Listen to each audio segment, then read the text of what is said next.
What is up, you guys? Hope you guys have been doing well. By the way, if you guys are new to this channel, welcome. My name is Eddie, and I create vlogs and just talk about random stuff on this channel. Alright, so today I want to talk about the topic of music, and this is from mainly like a dancer's perspective and point of view, because I get this question asked a lot, and this question is, can I dance to this song? And this song being a non-Christian song. And today I want to answer that question. Can Christians dance to non-Christian music? The short answer is yes, but the long answer is it depends, and it always depends. So currently I direct a team called V3 Dance. I've been directing it for the past 7 years. We are a faith-based team out in MIRADA, California, and V3 stands for Victory Through Vision and Voice. Within our name, we have 3 value systems built in. Victory being excellence, vision being beauty, and truth being voice. Excellence, beauty, and truth. Excellence is very subjective, and so how we view excellence is competing against ourselves. We're not comparing ourselves to anybody else. It's to improve and become a better us, better team than we were yesterday. Second one being beauty. We look at creation and the beauty of creation, and it reflects who God is. Therefore, we, as image bearers of God, should reflect Christ in everything that we do. And so our goal is to create pieces that ultimately reflect who God is, not who we are. Lastly is truth. There is relative truth and there is absolute truth. Relative being what man think is true. A lot of times we think this is true, but according to scripture and to God, it's not true. And so absolute truth is God's truth. And when we say all truth is God's truth, it's true, but we have to be very careful when we use that phrase because we're talking about absolute truth, God's truth in His words, His scripture. And so I want to lay that value system down first because it'll help you guys understand what I'm about to say afterwards. And so now we have to understand the difference between Christian music and secular music. Christian music is anything that points back to Christ, anything that is worship to Christ, towards Christ, anything that speaks about the characters of God and who God is.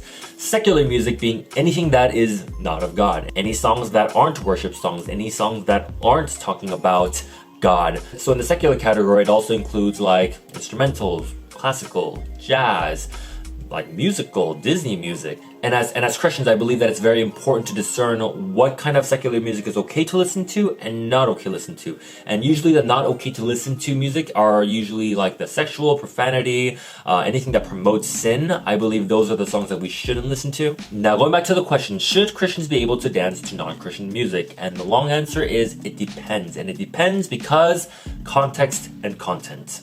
Context and content is everything. Content without context is useless. Context without content is useless. They both are so important. Context being who is your audience? Where is it going to live? Is it going to be on Facebook? Is it going to be on YouTube? Is it going to be a crowd of older people? Is it going to be with only Christians or non-Christians? So context matters. And based on that context, you create your content on top of. So for example, let's do a small exercise. Think of one specific theme that you want to create a piece on. And then now based off that theme, say you decided to use a secular music, a non-Christian music to show that theme. Now if your piece or your set was to be performed at a church but using secular music, naturally what will happen is a lot of Christians will begin to question, is this a Christian song? Is this person a Christian? Is this okay? Is this allowed in the church? And they'll begin to judge unintentionally. Because the audience has no context on you, they won't be able to understand what you're doing up on stage or what your team is doing up on stage. So naturally what's going to happen is they're going to begin judging, but they're only doing that because you've created an environment for them to judge. Now you might be thinking like, that's not fair, they shouldn't be judging in the first place. And I agree. I don't think that people should judge somebody based off of one piece without getting to know the person. But at the same time, as a creator, we have to be very intentional and purposeful of what we create and where we present it. They didn't think about judging you before they saw the piece. They were probably just sitting in the audience and like, wow, this is gonna be a really good piece. I can't wait to watch. For example, I'm going to say punching a lion. You either imagine me or yourself or somebody else punching a lion. You never imagined it, but you just did because I said so. It's the whole pink elephant theory. Right now, you just imagined a pink elephant. So knowing this about human behavior and characteristics, we want to be mindful and thoughtful about the works that we create. Now say we got that exact same piece, that exact same music, that same exact content, and moved it to a different platform such as YouTube. Under that platform of YouTube, now the choreographer and the dancers are able to share their thoughts and their testimonies behind that specific piece so that every time someone comes through traffic, sees that video, they're able to read that person's thought. Now they have context behind that content. But yes, even if a person was able to understand the context and the content, there will still be people that judge, but it leaves a lot less room for people to judge when it lives on a platform like YouTube versus an audience who has zero context. Because in the end, there should be a reason to everything you do, everything you say, everything you create. You eat because you're hungry, you sleep because you're tired, you exercise because you want to stay healthy. So if you're going to dance to this music, what's the reason why you're going to dance to that music? Now let me say this very carefully and try to understand me, do not hate me. Now everything you create does not have to directly point back to God. Like dang, like you sure, Eddie? You sure? Like shouldn't everything we do be pointing back to God and reflect God? And yes, that is true, but we don't always have to, and let me explain. Say you're graduating college and you're very excited and happy, so you just wanted to create a piece on joy. You expressing and communicating your joy through a dance piece or just through a YouTube video just like this and speaking it verbally, there's nothing different about it. Because in essence, you're communicating and expressing joy to the world, whether it's through a art piece or whether it's through your mouth. It's the same thing. And there will be people who watch it, and God will use either the art piece or the words to remind people the joy of the Lord. Like this is so true, because you'll watch a movie and you'll see a theme on sacrifice, whether it's a love of a father or love of a mother sacrificing their lives to save their children. And all of a sudden you get emotional. And for some odd reason, you begin to think about the gospel, God's love, God's sacrifice, God's forgiveness. And you're only reminded of that because you saw a movie on a father or mother sacrificing their lives for their children. The movie itself did not directly shout Jesus Christ. Jesus Christ! But something about that scene, something about sacrifice was so beautiful and so true that it made you look towards Christ. Now, as a person of faith, as a creator, we should want people to see Jesus through the way we express our worship to the Lord. And worship comes in many, many different forms. You can be a cook, you can be a doctor, a lawyer, engineer, a babysitter, an accountant, a server. Be kind and loving and forgiving to the people around you in your work field, and I promise you, they will begin to see that you are different. I believe that artists and creators should create work that is excellent and beautiful and true to reflect the God, our creator. Now there is one type of music that I will never choreograph to, and I usually never say never, but this is the one time I will say never. Any music that promotes or endorses sin are the types of music I'll never choreograph to. Anything that talks about sex, lust, drinking, drugs, profanity, sin in general, I just won't do it. It doesn't sit well with me morally and in my soul and in my heart. It just doesn't.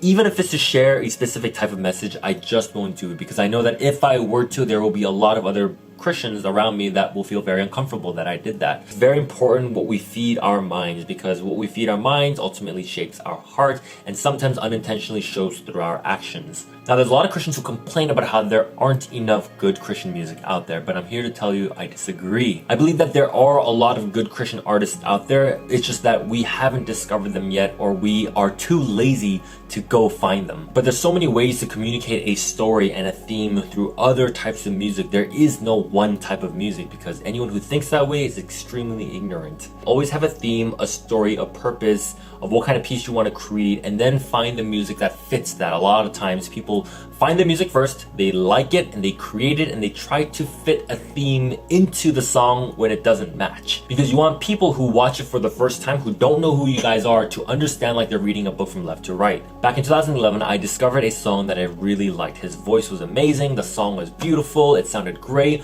but the song talked about sex. And this was like me when I didn't know any better. I was so immature, and I try to give justifications and reasons why using this song was okay, and I try to like give reasons to like show like this is how the world is, and I'm gonna try to like redeem it. And like it was dumb. Like I really now that I think back, I was pretty dumb for trying to win. But basically everyone around me disagreed with me. They were telling me, no, it's not okay, and I couldn't understand why, because it made sense to my head, and I tried to make them see it, but they couldn't understand me. Therefore, I let down my pride and I scratched the piece. I was already 3 minutes into it, but I just let it go. And that's when I realized like your opinion matters, but just because you have an opinion, it does not matter. It's not that you can't create to these types of songs. You can if you really want to, but at the same time, you want to be very intentional and mindful of the things that you do create. So it does come back to the circle of like, why do you want to choreograph to the song? Do you want to do it better than someone else? Is it to compete against somebody else? Is it because you want to look good behind this piece and the song because you're insecure about yourself choreographing to a Christian piece, there usually is a deeper reason why, and that's something that you have to ask yourself and discover. So let's recap everything real quick. Number one, create something that is excellent, beautiful, and true. Excellent being compete against only yourself. Beauty being everything you create to reflect who God is. And truth, absolute truth versus relative truth, absolute truth. Number two, content and context matters. What are you creating and who is it for? Number three, we don't have to shout Jesus Christ in everything that we create, but we should want people to see Christ through the way we express our worship to God. Ultimately, everything depends. You can have a whole list of reasons why you disagree with me or why you agree with me. And if you disagree with me, let me know. I'm pretty sure we can have like an amazing debate and we'll probably be like really good friends at the end. But again, this is one person's perspective, one person's opinion. Just because I have one, it doesn't matter. And so hopefully this video was helpful for some of you guys. Anyway, that'll be all for this video. Thank you guys so much for listening. If you enjoyed this video, give it a big thumbs up. Remember to stay passionate, inspired, and grateful in all that you guys do. And I'll see you guys in the next video. Over. Good night, good morning, and yo! Where did you come from? That was sick, right? No, it wasn't. Ninja. Alright.